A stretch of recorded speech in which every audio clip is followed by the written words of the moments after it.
It's a video extra from the Mossad Files. I'm Dan Raviv, a former CBS correspondent and co-author of 6 books about the Middle East with a special focus on Israeli espionage and strategy. And of course, we're talking about maybe the end of the war against Iran. That's a joint U.S. Israeli war. Maybe it's over. Maybe it isn't as we record this. And we're going to turn to a true expert who has had to live through this in Tel Aviv. Nimrod Novik, you are a longtime advisor to the late Prime Minister Shimon Peres and other Israeli officials, and the Distinguished Israel Fellow of IPF, Israel Policy Forum. Thanks for once again joining me on this podcast. Let me start framing it this way. I believe that on February 28th, when President Trump decided to launch the war against Iran, and with gusto, Israel's Prime Minister Netanyahu and the IDF took part and hit Iran really hard. I believe that was a gift, strategically a gift, a dream almost for Israel, right? You would have the big partner joining you in trying to settle scores with Iran, eliminate its nuclear program for sure, eliminate its ballistic missile program and stockpiles. And then maybe it's become a nightmare as President Trump is trying to call off the war based on his timing. So dream or nightmare as of now? And okay, you have other choices, Nimrod Novik. Yeah, I'm somewhere in between on the spectrum. First, it's always a delight to chat with you. From the outset, it looked like a dream come true, certainly a dream to our Prime Minister, who's been rooting for it for decades, and finally got his wish, having been frustrated by successive American presidents. And then Trump, second term, and here it comes. Second point, that you're also absolutely right. Expectations were created by the two leaders for a regime change, a final end of the nuclear threat, the ballistic threat, and Iran's investment in proxies hostile to Israel, what they used to call the ring of fire around Israel. With such high expectations, the pause that was announced yesterday disappointed most Israelis. We already have early polls, and most of the public doesn't understand why you stop when the objectives that you set out from the outset, none of which have been accomplished. Now, nobody takes lightly the derogation of Iranians' military security capacity from decapitation of several layers of leadership through their military, through their industrial infrastructure, and so on. There's great appreciation for the IDF, for the U.S. Armed Forces, for the intelligence community of both. But to stop right now when the most important issues for which the war was launched, none of which has been accomplished, is indeed a great disappointment for most Israelis. And people are beginning to ask, will the 40 days look like a second round after the 12 days last year and before the next? Well, as we know, your country, Israel's been involved in cycles of war just like that against Hezbollah in Lebanon and against Hamas in Gaza. Of course, we'll talk about that later and where that stands. So the fear is that it's going to happen again with Iran. And so if it's not finished, if the goals are not accomplished, you'd have to go back. All right, but you don't know whether you're going to have total U.S. support next time, if there's a next time. And you said the Israeli people aren't entirely clear as to why the war has stopped now, after all the sacrifices, discomfort, running to shelters, losing sleep, of course, some civilians and some soldiers dying. But the reason is clear as to why it's stopping. President Trump. He had his own calculations based on U.S. politics, the price of oil, the stock market, his image. But you at least knew that. Don't be shy. Nimrod Novik, you were writing that almost inevitably President Trump would declare an end and it would all be ambiguous, like that's the Trump style. I mean, what is it you've been saying for several weeks? Yeah, I was looking at the first incarnation of what I call the Trump model of conflict management, or maybe resolution he would prefer, which basically has several steps. Step one is a memorandum, a document of multiple clauses, which is the basis for a ceasefire. So in Gaza, it was 15 points. In Gaza, it was 20 points. With Iran, he came up with 15. The Iranians countered with 10. And now there is another 10 that is floating around and is mysteriously not available to the general public. Well, hold on for a second, Nimrod, because you've been involved in international diplomacy and very sensitive negotiations, Israel and one or more of its enemies. So to have a document with points and what you'd like, that's not so unusual. I think the unusual part, and even you were pointing this out, is that at some point Donald Trump would declare, it's been agreed, right? My points have been accepted. Exactly. Again, if we look back at the Gaza precedent, the 20 points were sufficiently broad and vague to allow all sides to claim that their minimum prerequisites have been met.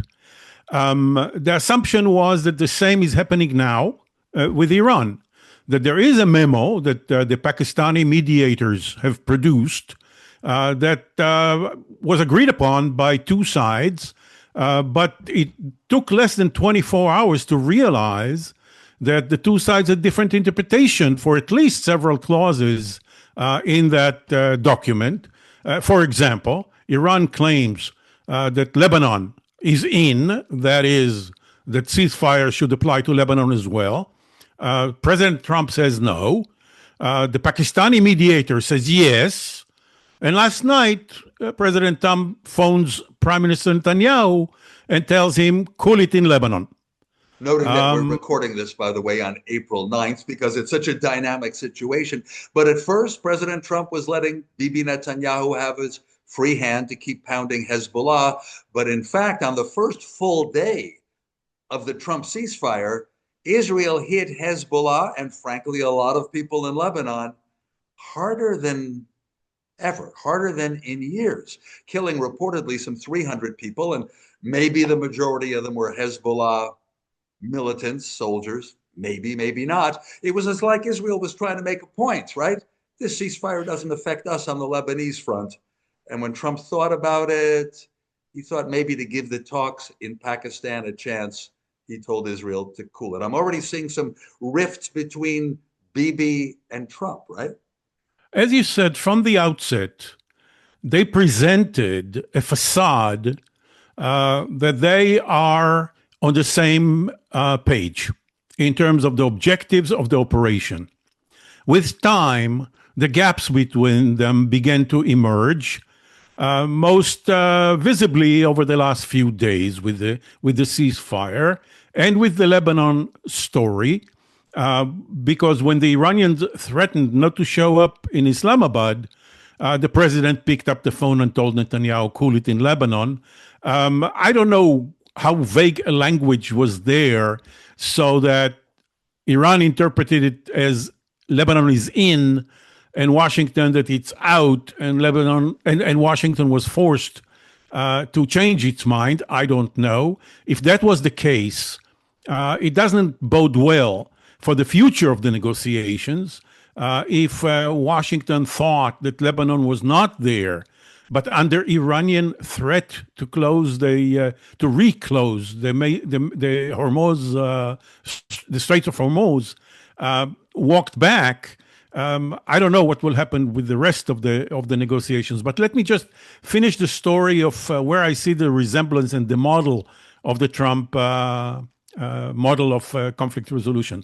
One was a document around which negotiations are held. The second one is a ceasefire in return for something. In Gaza, it was in return for something very important to us, the hostages. In the Strait of Hormuz, ironically, I would say, from an historical perspective, in the case of Iran, the quid pro quo for ceasing fire in return for opening the Strait of Hormuz, which was not an issue prior to the war. And that's the irony of the situation. Suddenly, something that was not on the agenda of the two leaders that launched the war became the most important issue to resolve once ceasefire comes around. And add the Israeli angle, right? In the Gaza war, very important to Israel, as you said, all the living hostages were out, and then even the bodies. In this case, Strait of Hormuz, free shipping. Hey, listen, Israel's part of the world, right? All of us suffer when the cost of energy goes up. But in a war against Iran, I don't think Israel cared about the Strait of Hormuz. That is not at the top of your list. Certainly not at the top. I assume that an experienced prime minister like Netanyahu realized that if that were to happen, the global pressure on the world economy, on President Trump, and therefore on him, is going to be manifest. So yeah, it was not a priority, but I trust it was a consideration.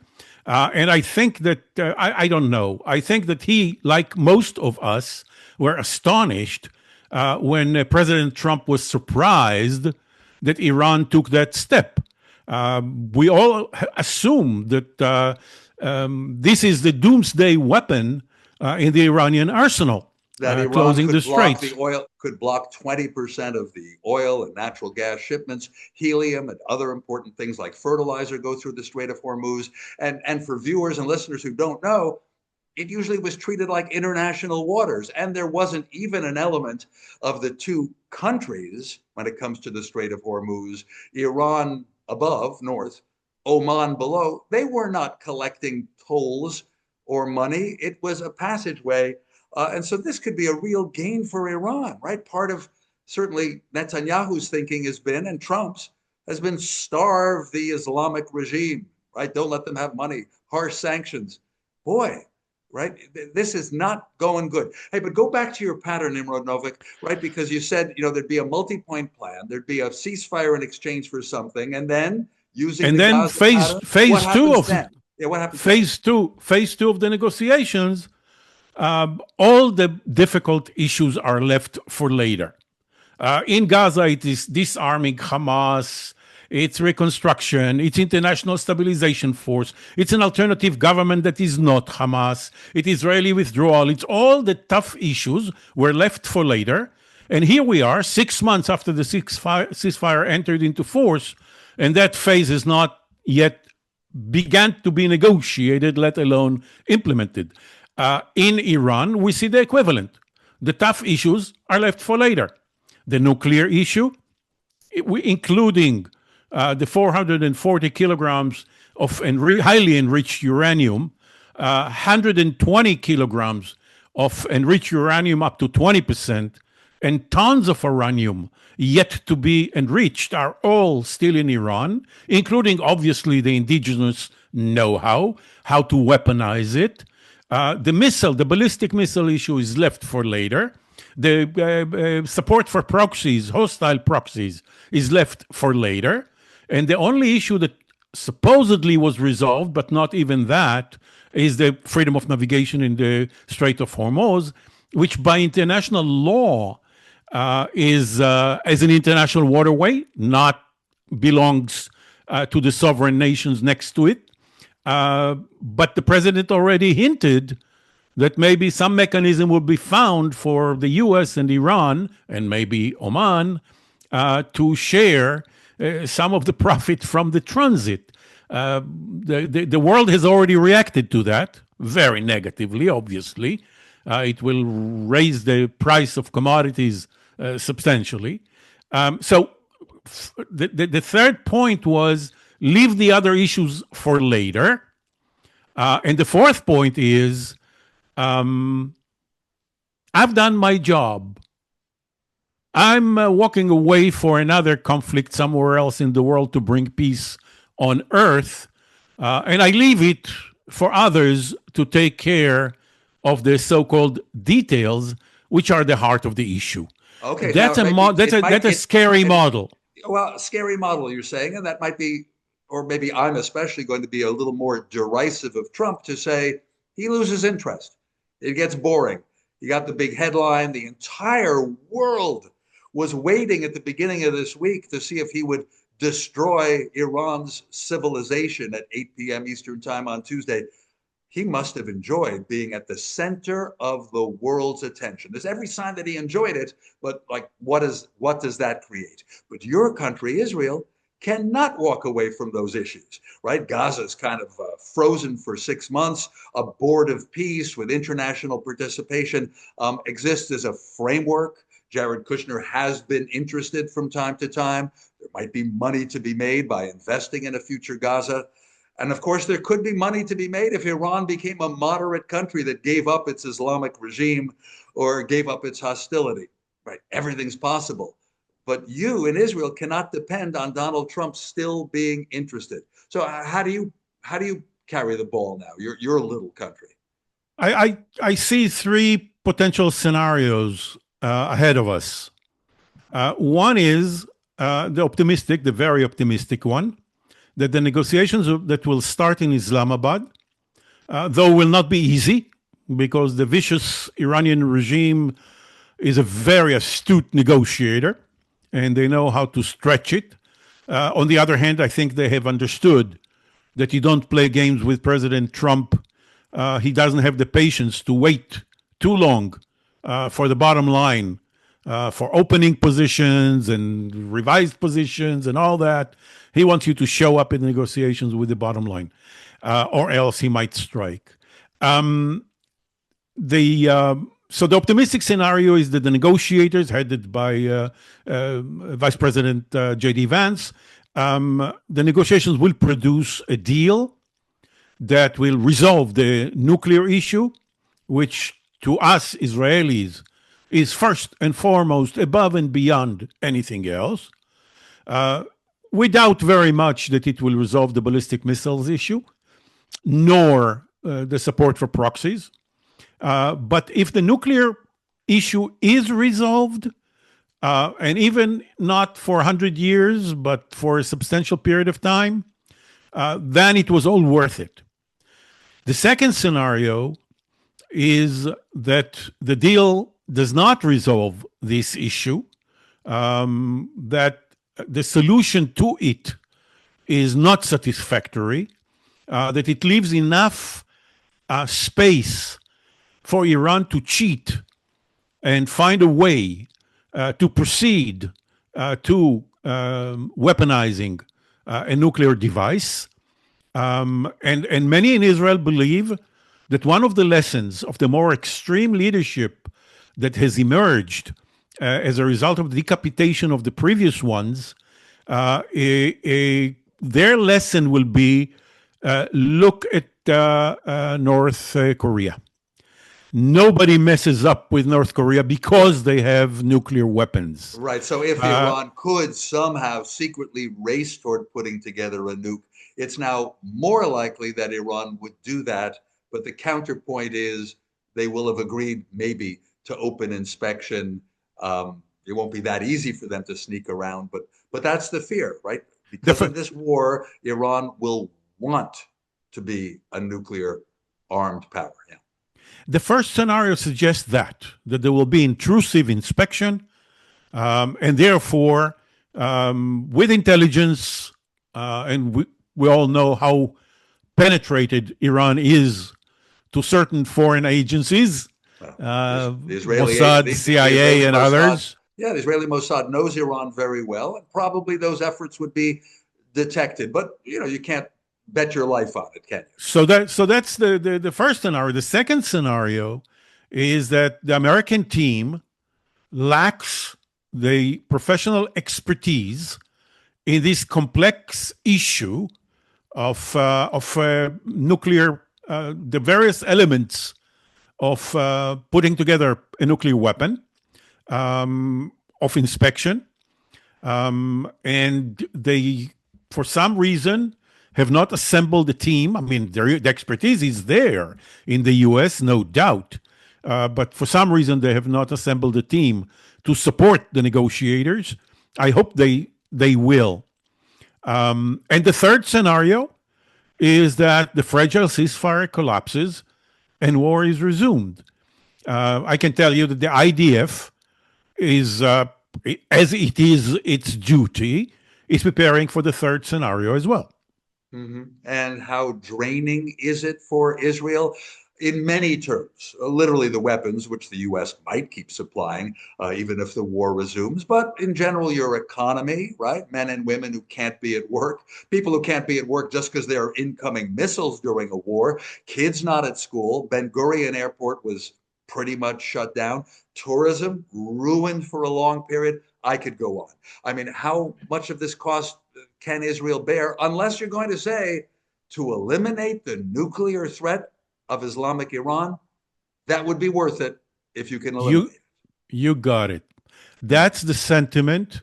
Israeli society has exhibited incredible resilience, and people say we're willing to take it, provided that the objective is accomplished, that the nuclear threat is removed. I mean, we have a prime minister who has been prime minister forever. For most Israelis age 20 or 15 and older. They don't know another. And he has been telling us that nuclear weapon in the hands of the Iranian lunatic regime is an existential threat, and people internalized it. So to remove an existential threat, they are willing to take it. And that's why when I said at the outset that they are disappointed that they have taken so much pain until now, and the objective is not achieved, and ceasefire is announced. It's true about the north as well. The residents of northern Israel are willing to take it. And they are taking hundreds of rockets and drones from Lebanon, from Hezbollah, on a daily and nightly basis, 24/7. And they're willing to take it, and they're willing to be strong and stay the course, provided they know that at the end of this effort, Hezbollah is no more. And here too, they are worried that the ceasefire in Iran will apply to Lebanon, and we are going to stay with an armed Hezbollah. And likely to have more cycles of warfare that start up. Okay, I got that. Now let's talk about Gaza and the Palestinian issue, and even settlers who are blamed for a lot of violence and pressure on peaceful Palestinians in the West Bank, in Judea and Samaria. Because, I mean, you're active with a group called the Commanders for Israel's Security, right? People with incredible portfolios of experience in the intelligence community, the IDF, the Army, and diplomatic and government service, such as yourself. And there was a focus as the Gaza war ended this past October, right? Here's a plan. CIS, Commanders for Israel's Security, are talking about what should be next. It seems to have been forgotten. It's not going to be an issue in this year's Israeli election yet again. Yet you talk about issues that Israelis have to deal with for the survival of the country, right? How will you get along with your Palestinian neighbors? Where does that stand right now? There are quite a few aspects of this question that make it that much more difficult. One is very basic. Israeli public attitudes on the Palestinian issue have hardened substantially since October 7th, 23. We were not an easy people on the subject before October 7th. We became that much more difficult since. So for a politician to make the Palestinian issue into his primary banner for the elections is not very wise. Nonetheless, the entire cadre of opposition leaders, should they come to office, are going to change policy dramatically. It's not going to bring a Palestinian state and a two-state solution anytime soon, but it will reduce tensions in a very dramatic way. These are people who want to end the Gaza war, unlike the prime minister, who has reasons not to. And there are people who understand that October 7th happened because Israel, for a decade or more, has been strengthening the extremists and undermining the moderates among Palestinians, funding Hamas through Qatar and others, whereas choking financially the Palestinian Authority, which governs the West Bank. These people will reverse that, and there's no doubt. If there is any lesson from October 7th, a lesson on politics, because there are security lessons from October 7th, very serious ones. Sure. But in terms of policy, it is to reverse course on the Palestinian issue and start gradually security-based process of reducing friction between the two populations and starting to separate between them, while keeping overall security responsibility, obviously, in our hands until this is replaced with an agreement that will usher in alternative security arrangements. No, Ed Commanders, just one more point, please. One more point, that you please. Published? Yeah, go ahead. You mentioned the 600 members of Commanders for Israel Security, who were all former chiefs of all the security agencies. There is a residual thing with those generals, retired generals, Mossad chiefs, and so on. There is something with them of institutional loyalty. They have no problem criticizing government policy, but they have this internal censorship, self-imposed censorship, not to criticize their successors. It's a known phenomenon in those circles, the Old Boys Network. And I'm mentioning it because over the last month, the 600 members of Commanders twice wrote to the Chief of Staff and the commander of the Central Command, which is the West Bank, telling them that it is the dereliction of duty on their part to allow violent settlers to conduct pogroms against innocent Palestinians, that they are undermining Israeli security by so doing, because those settlers who are violent and armed are sending Palestinians to take to arms and join terror groups. They force the IDF to allocate forces to the West Bank at the time that the IDF is stretched to the limit in terms of manpower on all fronts. And we started something else. We started to go into the territories on a regular basis, on a weekly basis, in order to inspect and report to the Chief of Staff. All that started to change only when somebody called President Trump's attention, and in a very contentious conversation with Netanyahu, he basically told him it can't go on. You are radicalizing not just the West Bank, but the Arab world. And Trump is no expert, but he heard about it from people he trusts. He is close to Arab country leaders. That's an issue. And you know what? In a future episode, because we talk about the intelligence community of Israel, I know there is concern by many people among the man who's been chosen by Netanyahu to be head of Shin Bet, Mr. Zini, and that he seems to have a pro-settler mentality and involvement. A little too much for talking in this episode, but we'll get back to that too. And whether groups like Commanders for Israel Security, where you're involved, also are breaking the usual rules by being critical or pointing out dangers there too. Fully understood. Nimrod Novik, it's been a heck of a tour of the horizon, because we don't know what's just over it when it comes to a lot of our subjects. The Iran war especially, and thank you for joining me. Nimrod Novik was a long-time senior advisor to the late Prime Minister Shimon Peres and other Israeli leaders, the distinguished Israel Fellow of IPF, Israel Policy Forum, as you heard, also with Commanders for Israel Security. And once again, thank you for being with me on this podcast, The Mossad Files. Thanks. Thank you for having me. And thanks to all of you who are watching this video special from the Mossad Files. That's the weekly podcast. It's on all the audio podcast platforms, the Mossad Files.